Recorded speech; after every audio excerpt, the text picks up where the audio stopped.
Hello and welcome to P2 Soccer Training.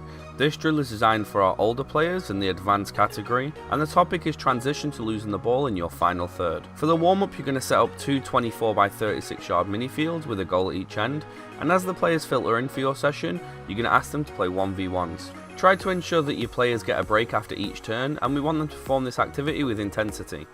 Rather than shooting, ask them to dribble towards the goal, and if the players come in quickly enough, you can progress to 2v1s or 2v2s. If you want to make it easier, give the defender a ball to slow them down a little bit, or allow the attackers to shoot in the goals.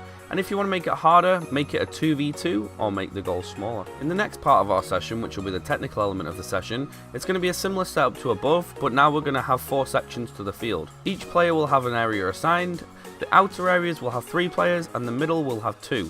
This will symbolise the defensive units with more players and the midfield with less. The objective is for the team to score in their assigned goals, but they must do so without leaving their channel. The idea is that the players get comfortable in their position and they try to advance the ball only when it's safe to do so. Once your players get the hang of this, you can allow one player to enter the opposition channel when they have the ball to increase the pressure. Making it easy, you can decrease the numbers in the middle, and making it harder, you can allow a maximum of 3 touches. In the next part of our session, which is the tactical element, we're going to have the same setup as before, but now we only have 2 areas. We're going to try and create 4v1 situations, and the end goal is to try and find your striker in the opposite side. The goal is to try and score, but it's going to be very difficult as it's a 4v1. The attacker is very outnumbered. For this one, to make it easier, assign an extra designated player that will help chase the ball, and to make it harder, allow the players to have a maximum of 3 touches, or players can only score with their first touch. With these, please make sure that you're looking at the coaching points on the session plan, as these are vital to your session. In the last part of the session, we're going to play a small-sided game.